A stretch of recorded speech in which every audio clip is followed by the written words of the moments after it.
TNI Angkatan Laut menggagalkan penyeludupan 43 paket narkotika jenis sabu jaringan internasional. Penangkapan dilakukan di kawasan Pantai Meraksa, Kecamatan Blangmangat, Kota Loksmawe, Provinsi Aceh. Prajurit TNI Angkatan Laut berhasil menghentikan sebuah kapal motor yang di dalamnya terdapat 43 paket sabu dalam 3 tas besar. Sabu tersebut diketahui dijemput di tengah laut dari jaringan narkotika internasional. Seorang pelaku ikut ditangkap dalam penyergapan tersebut.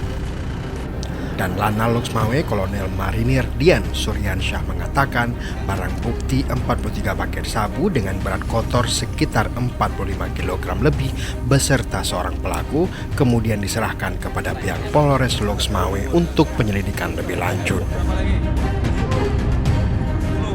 Saksikan kegiatan penyerahan barang bukti narkotika jenis sabu-sabu dan tersangka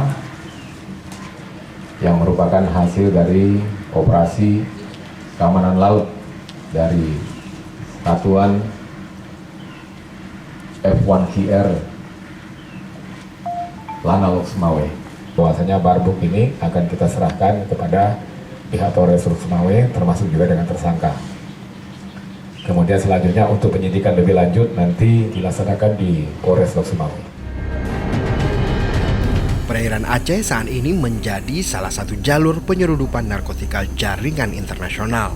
Hampir sepanjang tahun aparat keamanan berhasil menangkap pelaku yang merupakan kurir. Mereka hanya bertugas menjemput narkotika dari laut menuju ke daratan. Tim Liputan Aceh Video.